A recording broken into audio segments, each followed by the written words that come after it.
Zay. Manao ahoana nareo menata? Salama. Onzo misy. Zy, fa ino tsy ataonao reo eto ka nareo tsy tsena ny mahery fotsika. Aina e, alao ary aloha mipetraka kely fa miazakazaka be mihitsy na zao ana fa maika andeha hamonjy ny Barea eny Vato, eny Mahamasina. Ngamba eny Mahamasina ny tratrako maro. Nafinaritra kosa ny Barea. Iny ekipatsika iny aloha ny tena nampivondrona mihitsy ny malagasy a. Fientanany malagasy tena za nidina nijeren'ireny tena amin'ny fanjoana tena anosy akorinasa Analakely reny fa tena karazan'olona rehetrarehetra mihitsy no sady niara-nijery niara-ny faly tamin'ny ambiansa rehefa le vita baolina le klaxon sy ny namany reny tena tadidiny alain fa tsika le niona farany tany Analakely efa hetona sy tapany tena zavatra hafa mihitsy ny tena tamitsy tena fitebitebena hoe ahoana marina ny efa ranony ty fifidianana sy ty Madagasikara ty. Tamin'ireny marina angeitsika tena ohatrany tena mbola nanjavozavo be mihitsy. Mois d'avril tsika mbola tsy nivoaka ny datim-pifidianana, tsy fantatra hoe roviana no ataon'ny fifidianana. Ny lalam-pifidianana mbola tsy araka ny tenen'ny emety eo mbola tsy fantatra be niany. Ny fitondrana tamin'ireny le saika mbola nova constitution lalam-panorenana hoe alao mba hovany ty fa misy rafitra misy dingana tsy mety ao anatiny. Isaky izay misy fifidianana matetika lasa mikorotana foana. Le lalam-pifidianana izay niezahana laniana tao anivon'ny anteny miram-pirenena moa nahatonga ny mpanohatra izay manana candidat lasa nilatsaka tany an-dalambe tany amin'ny 13 mai. Teny amin'ny 13 mai tamin'ny fotoana ny aina ny lacrymogène sy ny reny le gidragidra reny manatahotra mihitsy tamin'ireny hoe lasa ndraiky ty.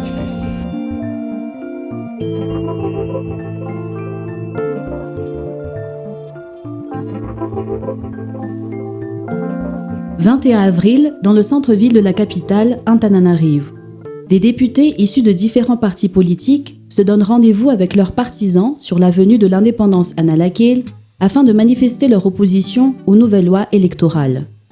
2 semaines plus tôt, le 3 avril, ils boycottent la séance d'adoption du projet de loi organique qui allait régir les élections prévues se tenir avant le mois de janvier 2019, date de fin de mandat du président sortant, et Radzonar Mampiane. Issus principalement des partis politiques MAPAR, TIM et MMM, appuyés par quelques indépendants, ces parlementaires dénoncent une tentative de forcing du gouvernement dans l'adoption d'un texte électoral non inclusif qui viserait à éliminer la candidature potentielle de leurs dirigeants politiques. La séance de débat se tient dans une ambiance à la fois électrique et cacophonique, durant laquelle les députés bataillent, au sens propre comme au figuré, pour la prise de parole. Une occasion pour dénoncer à haute voix l'éventuelle corruption par le pouvoir en place à l'endroit de leurs homologues pour faire passer ces textes de la discorde. Un désordre qui a finalement amené le président de l'Assemblée nationale à recourir aux services de sécurité pour établir l'ordre, mais cette intrusion d'hommes entrahis dans le temple de la démocratie a davantage envenimé les tensions entre les deux camps. Les lois électorales seront finalement adoptées par les députés proches du gouvernement, ayant poursuivi la séance plénière, malgré la polémique sur leur nombre. Bien décidés de tenir leur rassemblement sur la place du 13 mai, malgré l'interdiction de la préfecture, les 73 députés de l'opposition, qui se sont baptisés députés pour le changement, se heurtent aux forces de sécurité qui bloquent tous les accès à l'avenue de l'Indépendance. Les tentatives de négociation laissent la place à des échauffourées et affrontements violents entre manifestants et militaires. Bilan des manifestations, 1 décès, une dizaine de blessés et de nombreux mobiliers urbains dégradés. Cet événement du 21 avril constitue donc le point de départ de la première crise préélectorale de Madagascar et la 5e crise politique de son histoire. Donc mai 72 à Madagascar. Donc cela fait suite à l'élection du président de l'époque, Fulbert Tirane, qui avait récolté un nombre important. Mais on peut voir que les résultats, il y a lieu de s'interroger si cela reflète la réalité. Après l'élection de 1989, il y a eu également des manifestations de l'opposition qui ont contesté le résultat, qui ont abouti à une marche le 10 août 1991 sur le palais d'État Yavlou et qui se soldait par des morts. Après une élection présidentielle en 2001, donc 2001, il y a eu une crise qui a duré 6 mois Et cela donc a connu des violences assez importantes où le pays a été bloqué pendant ces 6 mois. Après cela, il y a eu donc une élection présidentielle en 2006. Ce n'est qu'en 2009 qu'il y a eu des violences. Donc en mars 2009 avec un changement inconstitutionnel, plutôt donc un coup d'État. En réalité, le climat politique était déjà délétère au début de l'année électorale, marqué notamment par des entraves aux activités politiques des anciens présidents Mark Ravalomanan et András Dzsúlin par les autorités en place et des manifestations contre le pouvoir lors des tournées présidentielles. L'entretien du flou dans le déclenchement du processus électoral à une période où les préparatifs doivent normalement débuter a rajouté de l'huile sur le feu. Il s'agit principalement de la publication du calendrier électoral et bien entendu l'adoption du code électoral dont le manque de transparence n'a fait que susciter la méfiance et les tensions. Effectivement, dans le contexte, tout le monde était déjà trop tourné vers l'élection présidentielle qui devait se tenir l'année de 2018. Donc, en tout cas, c'était des différends vraiment politiques, sans tenir compte vraiment du texte en soi. Mais le fait de contester de ce qui est proposé par des gens qui ne sont pas du même bord politique. Alors, cela aurait pu être évité si, pendant tout le processus, il y avait un minimum de dialogue entre les partis qui sont intéressés, mais ce dialogue-là n'a pas existé, d'une part, et d'autre part, même dans les travaux en commission. Donc il y avait plusieurs députés qui ne sont pas membres de la commission juridique, qui ont quand même participé donc, au débat, mais ceci étant, il y a aussi donc d'un côté ceux qui ont conçu le texte, donc ils ont défendu bec et ongle leur texte, d'où l'impossibilité de trouver un consensus.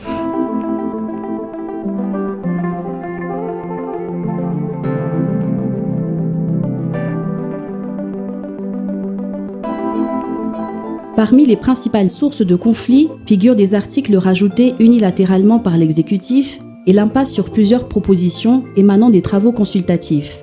En clair, le manque de transparence, d'inclusivité et de volonté politique dans l'élaboration des textes finaux soumis pour adoption par les parlements ont alimenté le climat de méfiance et d'adversité politique.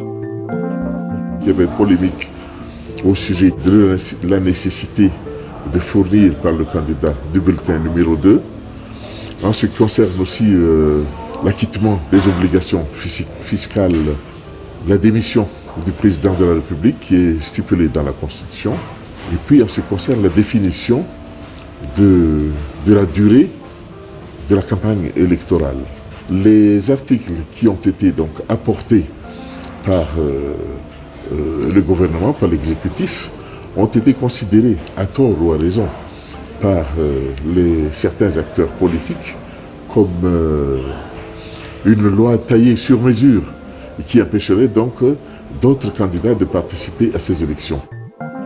Il y a des articles qui étaient le socle, même que nous avons pensé être une avancée démocratique pour vraiment baliser, notamment sur le mode de financement, notamment de bien voir passer les dossiers des candidats et tout, et que les autres ont pensé que ça visait une ou deux personnes.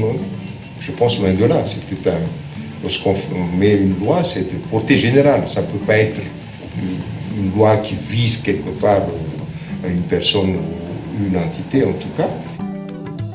Mody hoe maka hevitry ny azokazon'olona rehetra zany amin'le fanamboarana ny lalam-pifidianana. Mody alaina zany zay zany fivoriam-be comité consultatif natsangana tamin'ny faraparan'ny taona 7/20 dia avy eo nitoizan'ny comité interministériel zany nanamboarana ny lalàna amin'ny fen'ny fifidianana dia hatreo ihany zany. Mody nalaina zany ny hevitry ny acteur rehetra, ny mikatroka rehetra, fa avy eo zay tiany ihany nataony rehefa avy eo. Iny avy eo lazana fa hoe tena hoe efa nalaina daholo ny hevitry ny rehetra.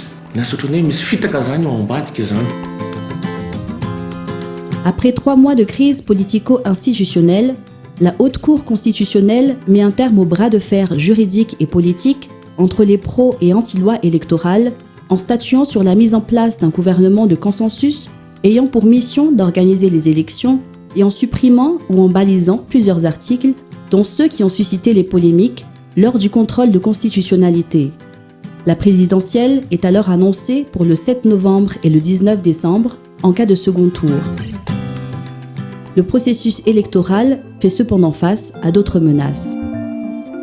En premier lieu figure la liste électorale qui a présenté certaines défaillances malgré tous les efforts déployés par l'organe de gestion électorale. En effet, des anomalies sont encore retrouvées dans le fichier électoral, notamment la présence des doublons et des électeurs déjà décédés, tandis qu'un important nombre d'électeurs se retrouvent omis. Une situation qui ne manque pas de susciter de la frustration et de la méfiance auprès des partisans et des candidats, étant donné les enjeux de chaque vote. D'ailleurs, cet argument figure au centre des contestations d'un collectif composé de 22 des 36 candidats à la présidentielle pour remettre en cause le processus et la crédibilité de la CENI. Comment voulez-vous avoir des élections apaisées dans un climat favorable avec une liste qui ne va pas du tout, tirée dans tous les sens? Il y avait des doublons à un moment donné où il y a les morts qui votent. Là où j'étais, il y avait 159 morts. Alors c'est pourquoi on s'est dit, allons former un collectif des candidats et puis invoquer donc tous les défauts de cette liste. Et dans cette optique, on voulait un report, juste reculer un peu les élections. Mais bien sûr, on nous a taxé de gens qui ne veulent pas du tout, qui veulent saboter, etc. Avy any amin'ny agents électoraux les listes dia misy contrôle voalohany any ho nivonsec mijery manahoana le exactitude an'le izy eo amin'le fanoratany azy zany nanahoana rehefa avy any amin'ny sec igny dia mipasy ety amin'ny side dia au niveau ny side indray zany dia misy contrôle indray nantsonay daholo ny sefokotany rehetrarehetra nanao vérification dia nyprogrammena mihitsy nanaovana calendrier dia miara mijereo tsika hoe iza am'ireo iza ny anao no tsy tafiditra. Na dia teo aza ny antsoavo nataon'ny CENI fitadiavana fiaraha-miasa mba ho an'ny mangarahara sy ny famparasana anjarany rehetra dia malahelo ihany zay milaza fa zara raha nisy 100 ny CLRE mahatratra 2 alina teto Madagasikara, zara raha nahatratra 100 zay mba nisy mpanao politika miditra na fiarahamonim-pirenena mandray anjara. Mpanao politika sy ny fiarahamonim-pirenena ihany koa no tena be resaka sy be fanakianana ny amin'le resaka lisam-pifidianana, nefa rehefa tonga ny fotoana iantsona azy andray andraikitra anefa adidy hiditra ao anatin'io CLRE io tsy tonga izy. Partant d'une base qui était quand même précaire, la liste électorale, les registres civils, il y a des gens qui à Madagascar au fond, n'ont pas des pièces d'identité, n'ont pas été déclarés, n'ont pas les certificats de naissance. Donc, c'est pas évident dans un pays, dans cette situation, dans ce stade de développement, d'organiser une élection comme a été organisée.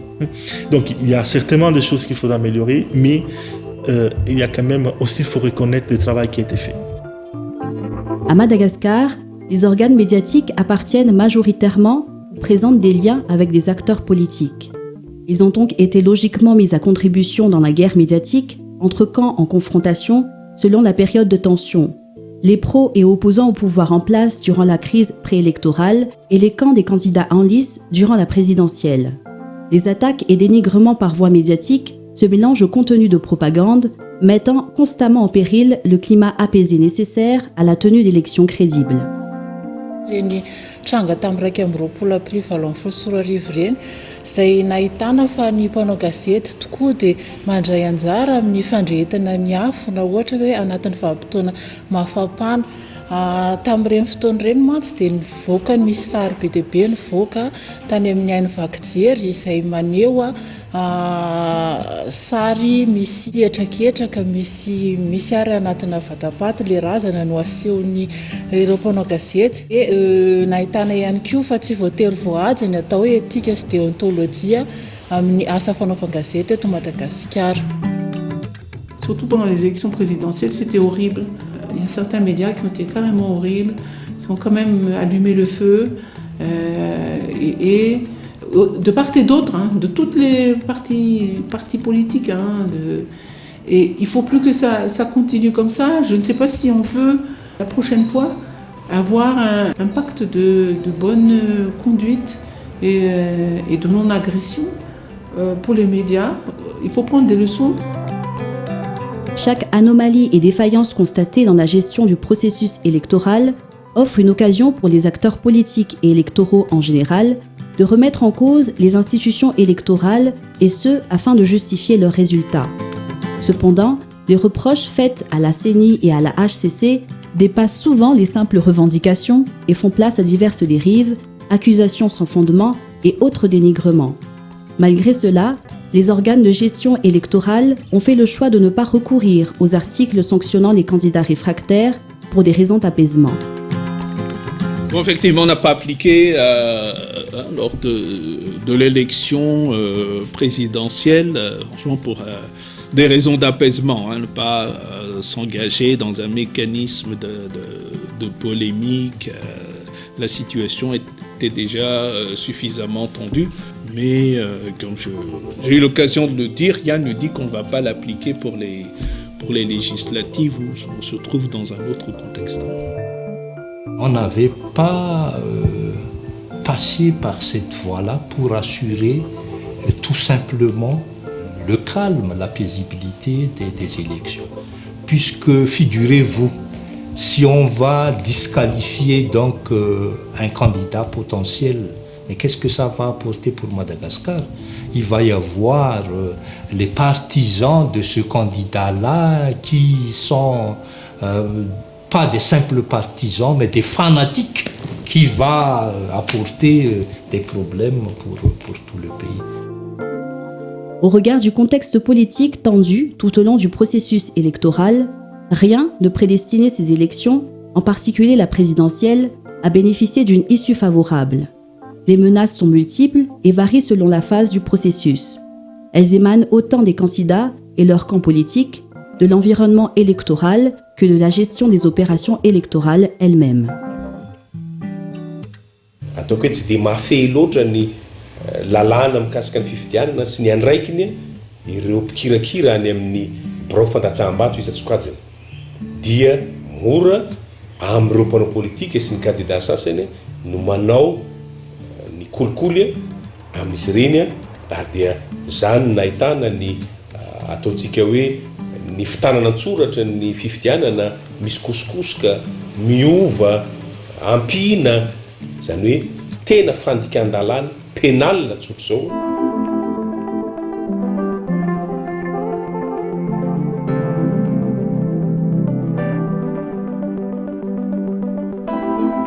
La réussite du processus électoral n'est donc pas évidente pour les différents acteurs en raison des diverses menaces et surtout du contexte de tension politique qui fragilise l'environnement électoral dans lequel se déroulera pourtant le scrutin crucial de la présidentielle.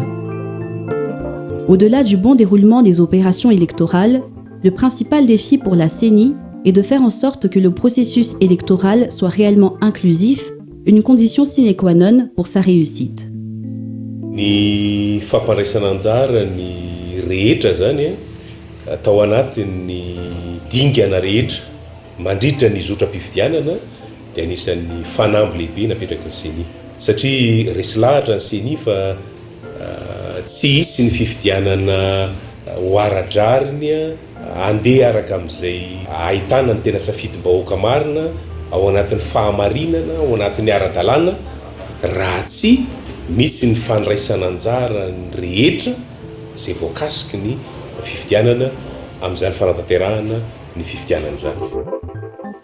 Par rapport à son rôle d'institution électorale et constitutionnelle, la HCC s'est donnée pour mission impérative de faire respecter les délais prescrits par la Constitution, mais également de changer les perceptions et représentations négatives des élections à Madagascar. D'organiser des élections dans les délais prévus par la Constitution, et notamment la mise en place d'un nouveau président de la République au mois de janvier, avant la fin officielle du mandat du président sortant, d'organiser des élections crédibles et acceptées. Il fallait que Madagascar sorte de cette psychose et d'assimiler les élections à des crises politiques.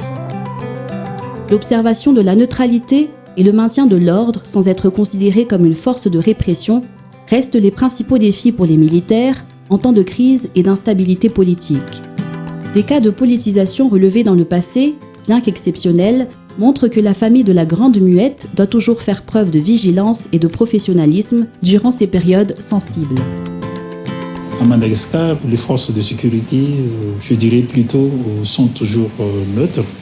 C'est vrai qu'il y a des dérives, mais ces dérives, comme je le cite le cas de 2009 par exemple, ces dérives sont des actes isolés et ça ne compte que pour l'auteur, mais ce n'est pas de la part de détenteurs de commandement.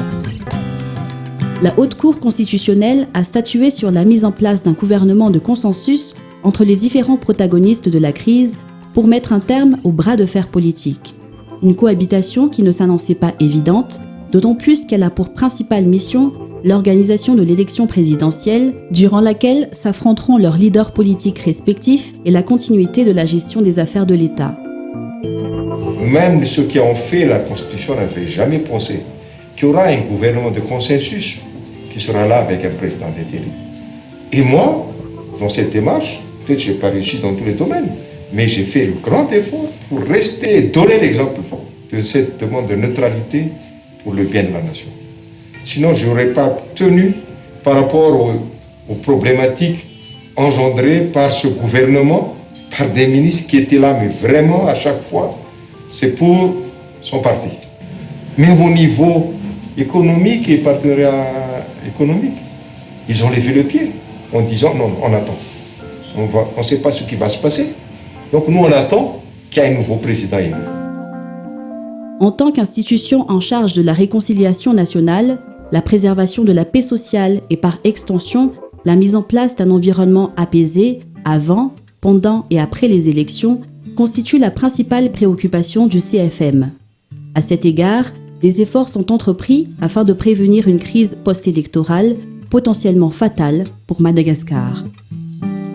Nampahafantarana ny malagasy fa ireo mpifaninana ireo dia mpifaninana fa tsy mpifandrafy ka ny fanindrinay tao anatin'izay ary fanindriny malagasy rehetra dia hoe mba hizotra ao anatin'ny filaminana ny fifidianana. Iny zany anisan'ny définay tato amin'ny CFM hoe engany mba tsy hisy crise vaovao indray ohatra ny tranga tamin'ny 2002 na tany amin'ny 2009. À Madagascar, les taux de participation tendent à baisser au fil des élections, ce qui pourrait traduire un manque de confiance des citoyens électeurs envers le processus électoral, et ce, pour diverses raisons. Une élection participative constitue ainsi un des principaux défis de ce processus électoral, surtout pour les organisations de la société civile. De redonner confiance aux citoyens dans le processus électoral et la capacité d'un processus électoral à être un mécanisme finalement de résolution de conflits. Et là, l'enjeu, c'était vraiment d'aller au-delà de cette perte de confiance, notamment à travers la participation au jour du vote, en sachant que les perceptions de la politique étaient assez négatives déjà.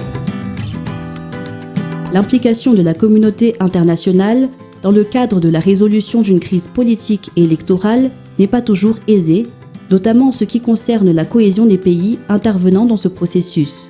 Malgré le principe de subsidiarité et le leadership des organisations régionales, il reste toujours difficile d'obtenir une intervention solidaire et commune de la communauté internationale.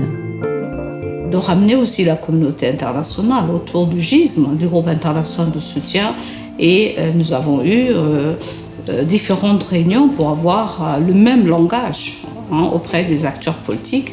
Il faut dire qu'à Madagascar, justement, il y a cette solidarité de la communauté internationale. Cette cohésion aussi d'une vision commune de la communauté internationale. C'est pas souvent qu'on a une vision commune de la communauté internationale pour un pays. Souvent, la communauté internationale elle-même est divisée, ce qui n'arrange pas aussi les États qui préparent les élections. Vous voyez ?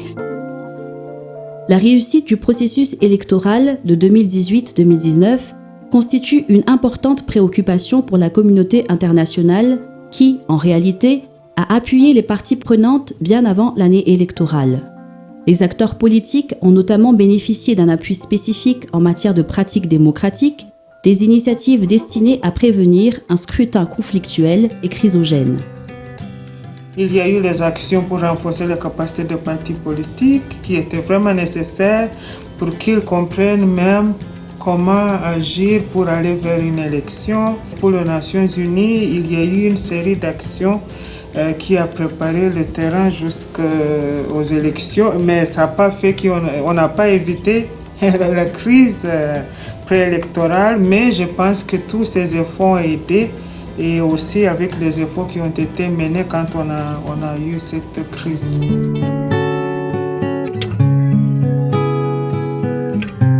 Na tsara tamin'ity moa dia tena niekeny rehetrarehetra zay zay mihitsy nampisady hevitra ary tamin'ny farany manekeny rehetrarehetra dia nivoso amin'ny dingana manaraka isika zay mihitsy fa na izany ary tsy mbola moramora ihany mandehanantsika jereny teny amin'ny campagne électorale mbola misy ny fandrangitana mbola resahana koa mbola ao anatin'izay ny resaka vola miasa hitanao mitobaka be eraky ny tanàna hoe vola vaiza daholo rehefa vola tamin'ny ty fifidianany ty aloha mitovy tamin'ny 2013 dia tena nitobaka tokotra ny vola kanitsika koa mbola tsy manana ambony bebe kokoa tobaka ambony bebe kokoa fa tsika koa tsy mbola manana an'le lalàna mametra ny vola izay azo ampiasaina amin'ny campagne électorale.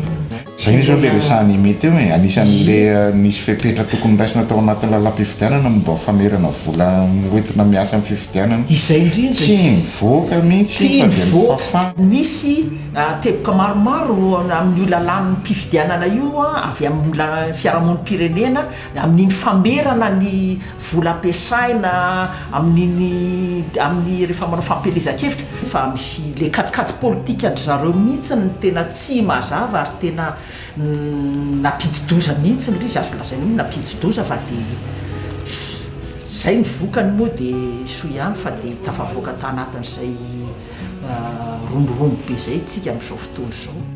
Dia inona moa no tena nahatonga an'ilay izy mba hoe mety ihany?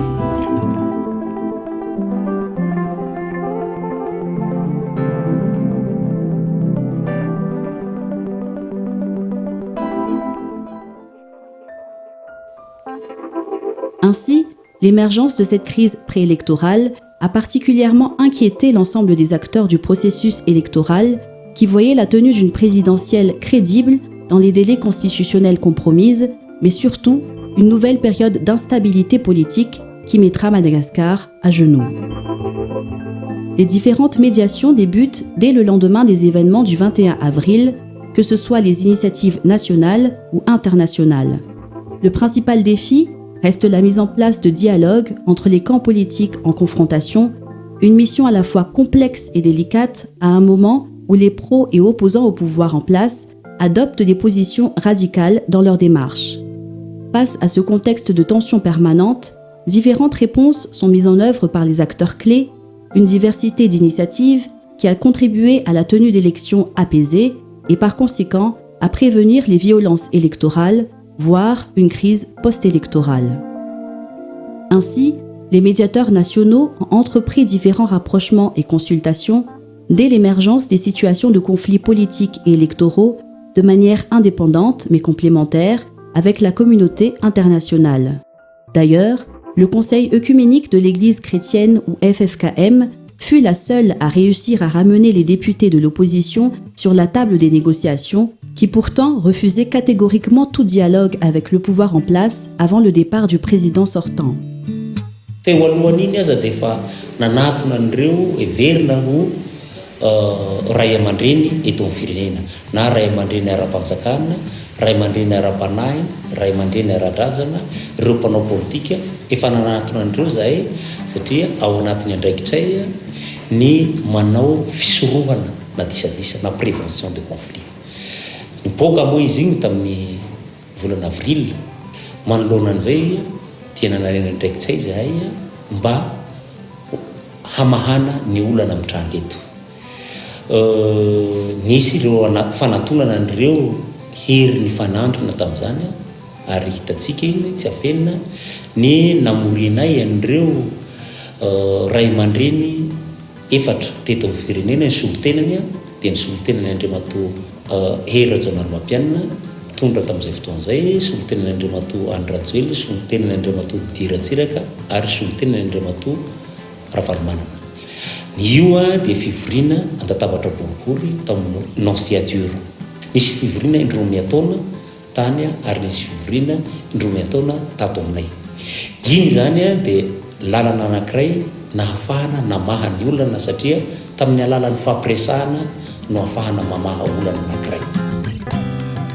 Au niveau de la communauté internationale, des missions d'évaluation et de médiation ont été entreprises depuis la fin de l'année 2017.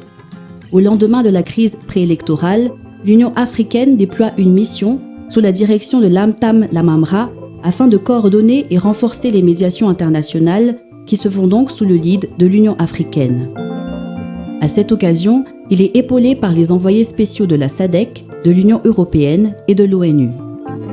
À force de les impliquer pour la résolution de cette crise, à force de parler aux uns et aux autres, de leur amener, se concerter, on a eu plusieurs réunions durant ces 3 mois, mais vraiment travailler jour et nuit avec les différents partis politiques. C'était un moment, une période quand même très très chaude. Donc c'est grâce justement au rôle de facilitateur que l'Union africaine a joué, qui a permis de ramener tout le monde autour d'une table pour pouvoir donc résoudre cette crise. Fort heureusement, les acteurs politiques malagasy ont été quand même très intelligents et ils ont voulu surpasser leurs différends.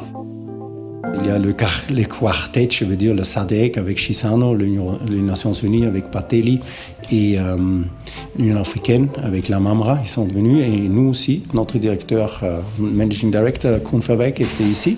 Et le 4, donc avec la délégation, on a participé à la médiation, aux négociations de pourparlers avec les acteurs majeurs. Il y a eu du pourparlers bilatéral et ils ont parlé directement entre eux, sans ou avec nous. En même temps, nous avons soutenu aussi les efforts parce que la solution doit être une solution malgache, ça c'était notre conviction.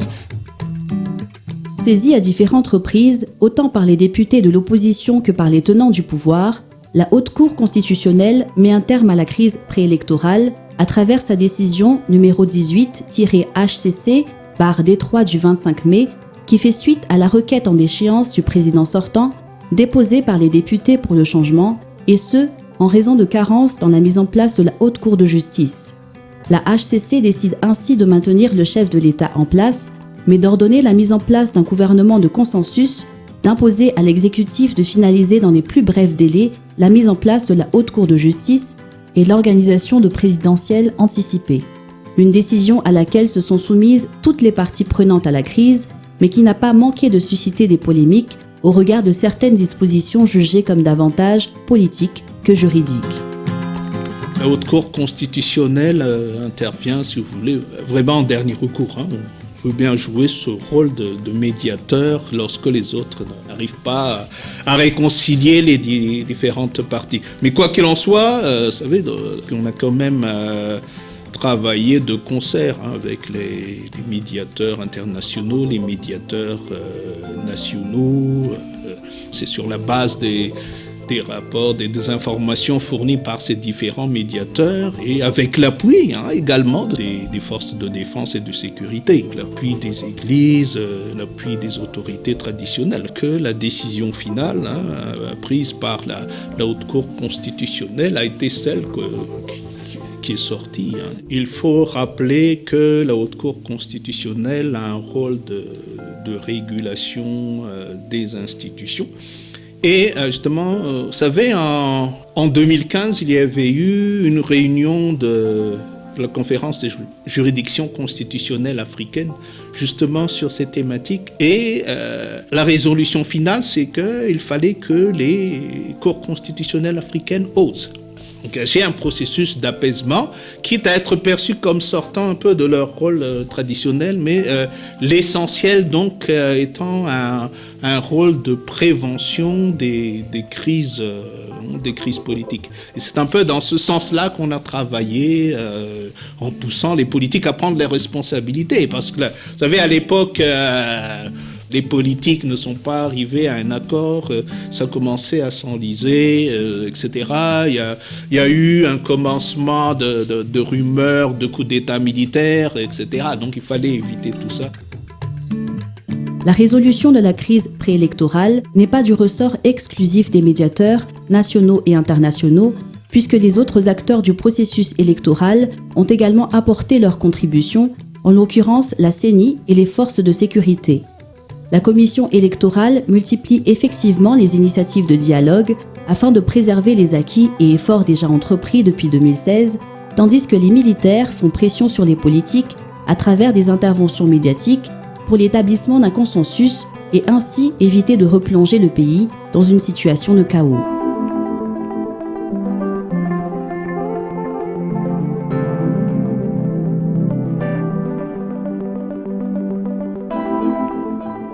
Pour la CENI, à part le dialogue, la transparence et le professionnalisme constituent les piliers pour la réussite de la gestion des opérations électorales. Faire preuve d'ouverture et respecter les standards en termes d'élections démocratiques permettent en effet de limiter les éventuelles contestations et mécontentements par rapport au déroulement du processus. À cet effet, plusieurs démarches sont entreprises, dont certaines dépassent largement les obligations prescrites par les lois électorales, et ce, afin de renforcer la confiance à l'endroit du processus électoral, en particulier par les candidats et acteurs politiques. On avait audité le fichier électoral. Après l'audit interne du fichier électoral, l'OIF était venu ici au vu et au su de tout le monde pour auditer d'une manière concertée avec la société civile, avec la société politique, le fichier électoral, avec des conclusions vraiment publiques. Après, il y avait eu aussi l'audit du logiciel. Il y avait eu un expert qui était donc sous l'égide du PNUD d'expertiser donc le logiciel de la CENI. Qu'on avait demandé encore un second audit du fichier électoral et qu'on avait effectué en public en ensemble.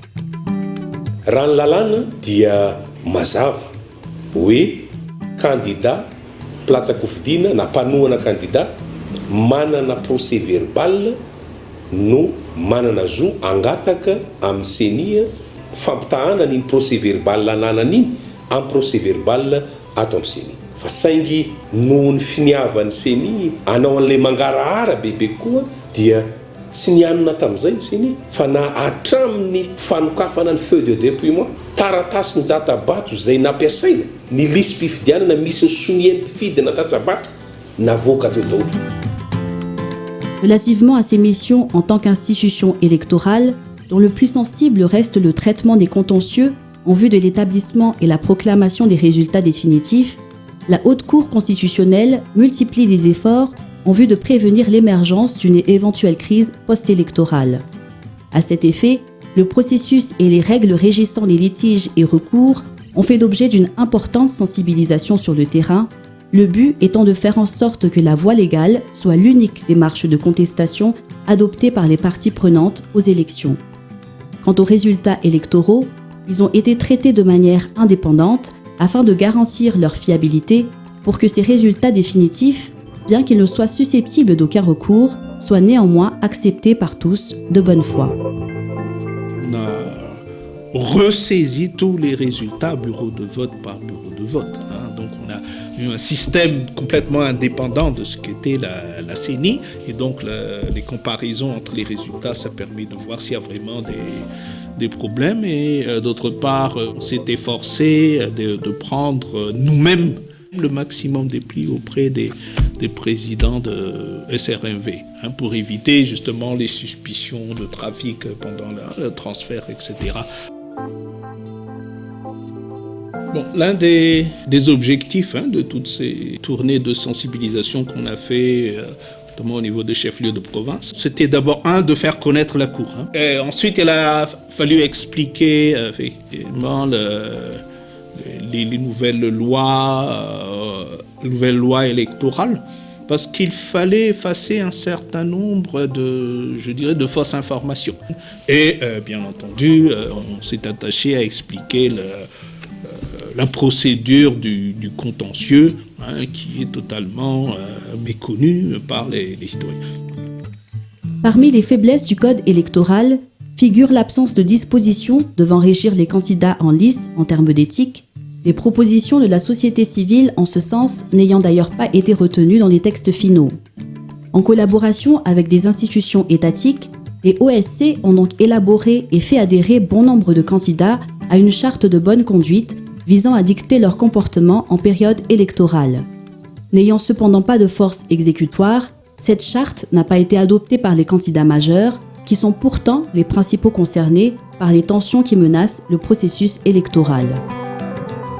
La mise en place d'un environnement sécuritaire favorable aux élections constitue la priorité des forces de sécurité, notamment en milieu rural, largement dégradées par les actes de banditisme liés aux ébus. Leur mission dans la sécurisation du processus électoral s'annonce également ardue, compte tenu du contexte de tension et d'adversité entre les camps politiques, nécessitant par conséquent la mobilisation de toutes les ressources.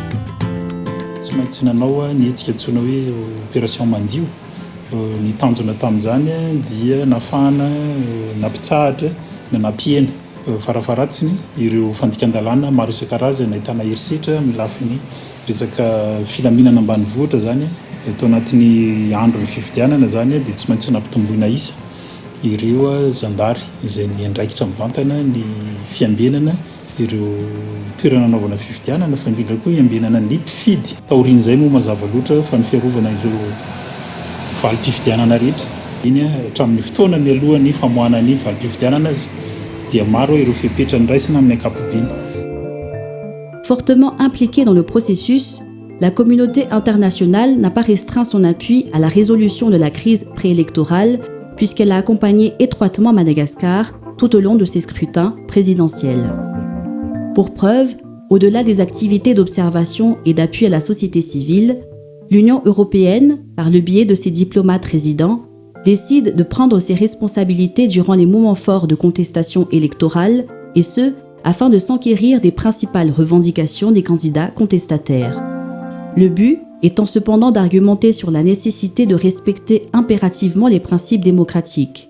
Les autres partenaires internationaux sont intervenus à travers le projet SACEM en soutien aux opérations électorales, une contribution en moyens qui n'aurait cependant été efficace sans le professionnalisme montré par la CENI.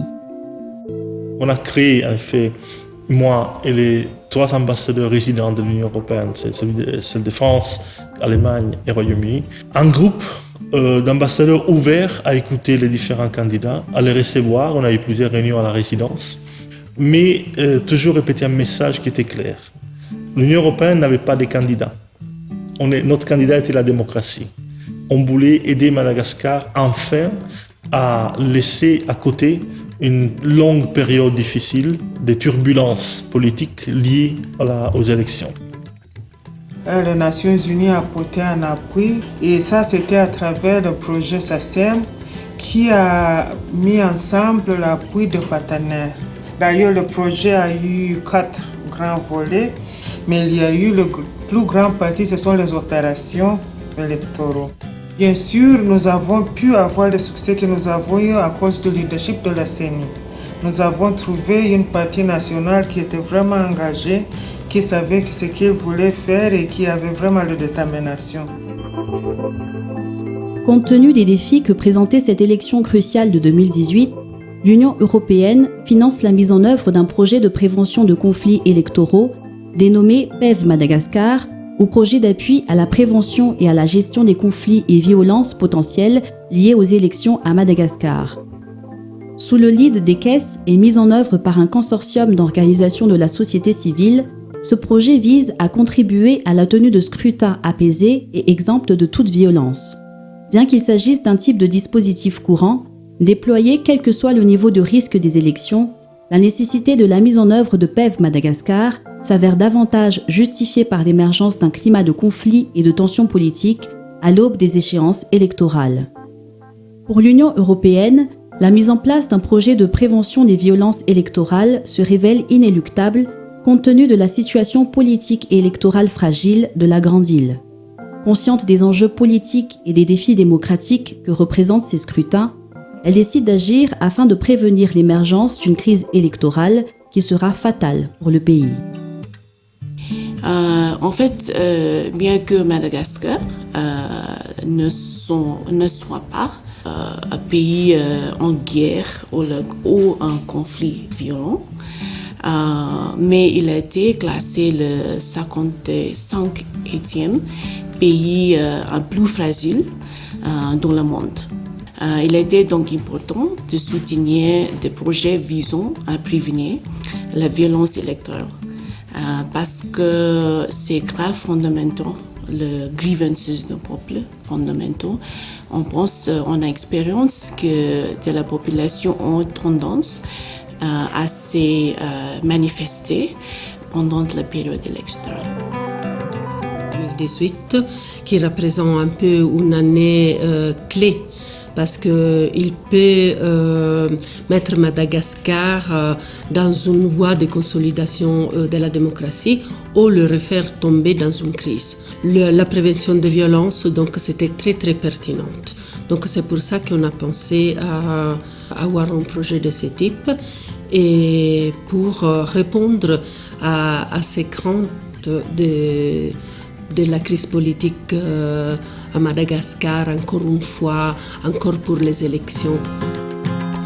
Pareillement aux autres projets de prévention de conflits et violences liés aux élections, PEV Madagascar repose sur la mise en place d'un système d'alerte précoce et de réponse rapide. Cependant, le projet se distingue par un dispositif opérationnel sur le long terme, ainsi que sur l'articulation entre toutes les activités sur la base d'une méthodologie développée et adaptée spécifiquement au contexte du pays.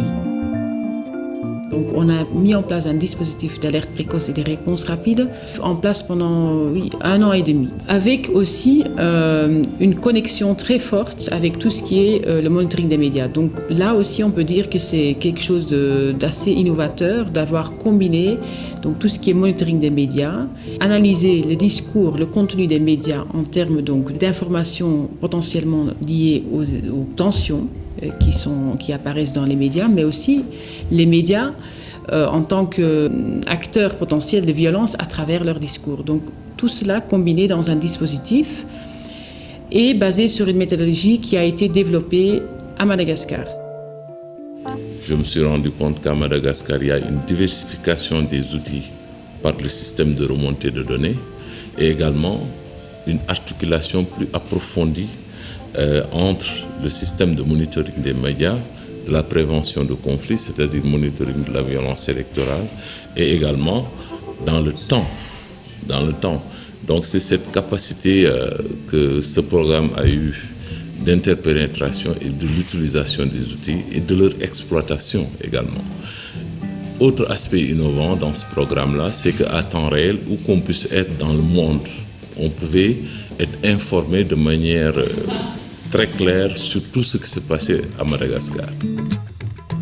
Au regard de son histoire, il est vrai que Madagascar n'a pas connu de conflits électoraux violents à grande échelle, mais cela ne signifie aucunement que les différentes crises politico-électorales qui se sont succédées ont été exemptées de violences électorales, principalement assimilées par leurs manifestations physiques. Dans le cadre de sa mission de prévention des conflits liés aux élections, PEV Madagascar accorde un focus particulier sur la violence électorale à travers son activité de monitoring. Le but étant de partager avec les autorités compétentes des renseignements fiables concernant des menaces ou des incidents afin de favoriser une réponse adaptée et rapide et à terme de comprendre la spécificité du phénomène pour le cas de Madagascar et ce afin d'améliorer les processus ultérieurs. Ainsi, l'élection présidentielle a été principalement marquée par des incidents de violence physique. Il s'agissait principalement de la détérioration des affiches électorales, et surtout des affrontements entre partisans. Tandis que pour les élections législatives, il s'agissait principalement d'incidents de violence structurelle, c'est-à-dire le non-respect des textes électoraux, principalement des irrégularités, des cas de manquement au fair play électoral, notamment entre candidats, et enfin des cas de manquement à la neutralité de l'administration. Dans sa démarche de prévention et d'appui à la gestion des conflits électoraux, PEV Madagascar privilégie les espaces d'échange et de dialogue afin de permettre à tous les acteurs du processus électoral, notamment au niveau local, de s'exprimer librement sur les différentes problématiques conflictogènes qu'ils rencontrent dans leur localité et surtout de déterminer ensemble des recommandations adaptées à ce contexte local. À cet effet, 2 types de cadres de concertation sont mis en place dans une 50aine de districts de la Grande Île. D'une part, les concertations entre acteurs clés et autorités responsables dans le processus électoral, et d'autre part, des tribunes d'expression et d'échange avec le grand public, en particulier les électeurs. Nandray andraikitra feno ireo mpikambana KMF Knoé amin'ny fanomanana amin'ny fikarakarana sehatra fifanakalozana fifampidiniana eny amin'ny toerana misy azy avy arakaraky ny zava-misy eny fotony arakaraky ny olana ny sedraina teny mba ahafahana mitondra anjara biriky amin'ny famahana izay olana na izay ahina olana mety hitranga manodidina ny tontolon'ny fifidianana. Mizara karazany roa ireo sehatra ireo, misy eny anivon'ny fiarahamonina, eny anivon'ny olom-pirenena, misy kosa nampionana ireo tompona andraikitra isan-tsokajiny ireo mpiatsehatra rehetra amin'ny tontolon'ny fifidianana. Parmi les principales innovations de ce projet de prévention de conflits figure l'établissement d'une collaboration étroite avec les forces de sécurité, ce qui ne s'avérait pas réellement évidente, étant donné que la coopération des militaires avec des structures civiles est assez exceptionnelle. Elle consiste principalement à appuyer techniquement les forces de l'ordre dans l'exercice de leur mission de sécurisation et à accroître la confiance des citoyens à leur endroit à travers un renforcement de leur collaboration pour une meilleure représentation des militaires durant les élections et la mise en place d'un canal spécifique de transmission de renseignements et d'alerte. Au début, c'était difficile comment on va s'approcher de ces forces. Donc on avait un peu d'appréhension, mais en fait, on a trouvé l'armée, la gendarmerie, la police très ouvertes pour cette collaboration parce que justement, il y avait un intérêt commun qui était de créer plus de confiance entre justement ces forces et les populations, de créer aussi une image plus positive du rôle joué par les forces de sécurité dans le processus électoral et aussi dans tout ce qui est action d'apaisement. On a collaboré avec le projet dans le processus d'élaboration du guide, mais également dans les différentes tournées dans les provinces pour la promotion et la sensibilisation des acteurs dans les provinces. Les impacts de la collaboration étaient vraiment positifs car on a profité du projet pour aussi former nos éléments dans les différentes provinces, c'est-à-dire dans tout Madagascar, sur les conduites à tenir, les mesures à prendre, et le guide a vraiment facilité ce travail-là. Ce qui a marqué la collaboration, c'était le partage de l'interface électronique qui donne à un moment donné, à un moment précis, les incidents qui se passent dans tout le territoire afin de rechercher des solutions ou bien des résolutions pour pallier à ces problèmes-là. On a accès quotidiennement à cette interface-là et on a fait des échanges même par téléphone ou par contact physique avec le PEV par rapport à ces incidents. En plus de favoriser le dialogue, PEV Madagascar multiplie également ses efforts de sensibilisation afin de parvenir à ses objectifs en termes de prévention de conflits électoraux. À cet effet, 2 niveaux d'activité de sensibilisation sont mis en œuvre, la sensibilisation participative avec les jeunes universitaires et la sensibilisation de masse à travers une variété de produits médiatiques, allant des théâtres radiophoniques à la production de spots télévisés. Le choix d'accorder une attention particulière aux jeunes est principalement justifiée par le fait qu'ils sont habituellement manipulés par les politiques dans le cadre des conflits violents. Anisan'ny verimberina ny fitarana ny tanora ny hoe aiza ny sehatra fan'izy ireo mandray andraikitra mifanapahakevitra ara-politika. Fantatsika nefany fa ny fifidianana dia anisan'ny sehatra fana mirotsaka amin'izay fanapahakevitra ara-politika izay. Eny anivon'ny université dia nasiana sehatra nafana ny fampiresaka ny fampidinika mahakasika fifidianana ampilaminana ary ny rehetra dia mandray anjara mba tsy hisy ny fandraikitana satria na tsy mitovy aza ny hevitra ny rehetra dia afaka miady hevitra foana. Dia ankoatran'izay koa dia nisy fanentanana izay nataon'ny tanora mahakasika ny hoe mba anao safidy voahevitra ny olona. Raha tsy misy mantsy safidy voahevitra dia tsy misy tantara miova fa ny eo ihany no miverimberina.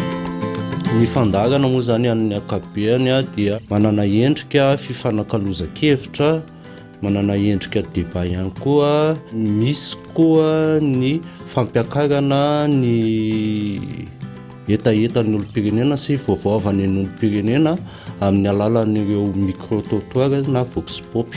Misy ihany koa ny spot radiophonique izay manentana ny tompon'andraikitra tsirairay isam-baratokany sy ny olom-pirenena mba handray andraikitra manoloana ny zavatra mety iseho amin'ny resaka korotana.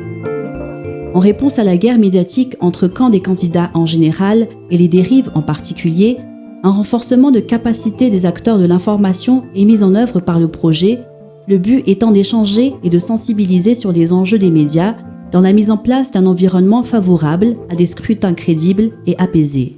Des échanges entre professionnels des médias plutôt qu'une formation proprement dite, qui ont donc permis d'identifier les principaux obstacles à l'exercice de leur métier dans le respect de la déontologie, de l'éthique et de son rôle d'acteur de paix.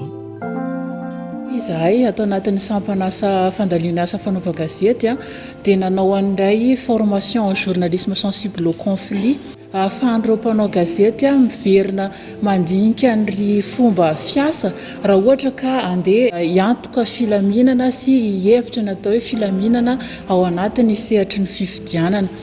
Tsy dia tena azo lazaina hoe formation ilay izy fa fifampizarana traikefa amin'ireo mpanao gazety eo amin'ny samy mpanaova gazety ary ahafahany zareo mijery hoe aiza ho aiza no tokony lalana lera ohatra ka hoe andray anjara ny hainy vakijery amin'izany hoe fampilaminana izany.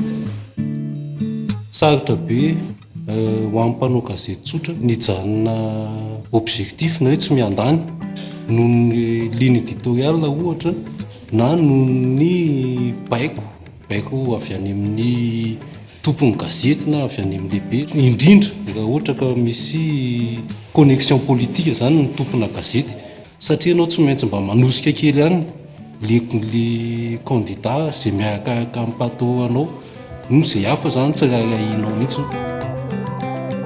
Bien que de multiples efforts et une variété d'actions aient été déployés par l'ensemble des acteurs du processus électoral, pour que ces élections se tiennent loin des éventuels conflits, violences et autres crises, ces scrutins cruciaux, mais particulièrement tendus, n'auraient certainement pas connu d'issue favorable sans le comportement exemplaire et démocrate dont ont fait preuve les 3 présidents candidats, principaux protagonistes de la crise préélectorale et des conflits et tensions durant la présidentielle.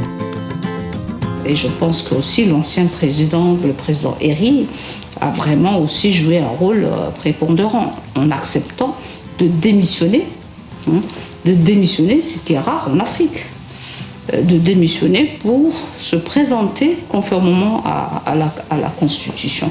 Et d'ailleurs, ce geste était un geste remarquable que le président de la Commission de l'Union africaine lui-même a félicité.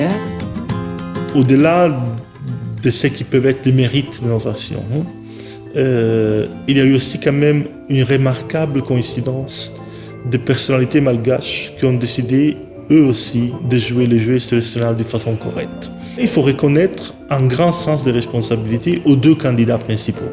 Les 2 candidats ont su écouter les messages qui réitéraient systématiquement l'importance de respecter la loi, de respecter les principes de base de la démocratie, d'accepter la défaite en cas la défaite aurait eu lieu.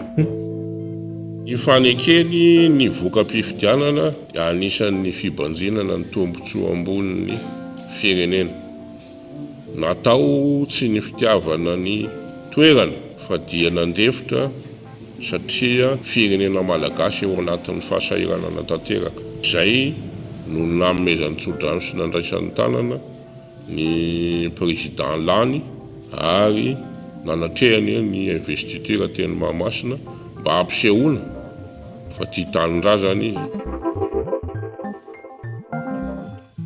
La réussite de ce processus électoral sensible, en particulier l'élection présidentielle, permet aujourd'hui à Madagascar de faire figure d'exemple en termes d'alternance démocratique sur le continent africain.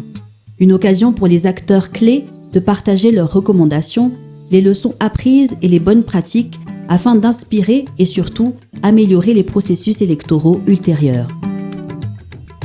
Miezaka ny sininy mamerimberina hatrany ny sosikevitra amin'ny tokony hirosotsika amin'izay ao anatin'ilay fampiasana ny teknôlôjia biometrika mba hialana amin'izay mety osoka sy mety ho tsy fahalavrariana ao anatin'ny lisam-pifidianana ary manolotra sosikevitra hatrany ny senia ny amin'ny fanatsarana ny raharam-panjakana mikarakara sy mikirakira ny atota taratasy ny olona rehetra manomboka hatrany amin'ny kopia sy hatrany amin'ny karampanompo-pirenena satria mifampiankina ireo zavatra fa indrindra averina hiatrany tsy ho lavorary mihitsy io lisam-pifidianana io raha ohatra ka tsy miara-mandray anjara isika rehetra. Ici, on a pu faire quelque chose de positif parce qu'on avait les moyens adéquats pour le faire.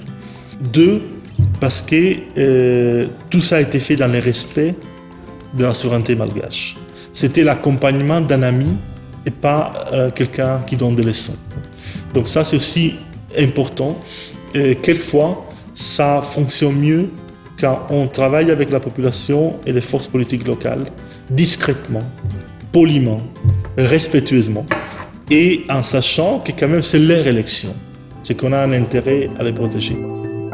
Moi, je demanderais vraiment à la communauté internationale de faire des sessions pour essayer aussi de rehausser la pratique politique à Madagascar.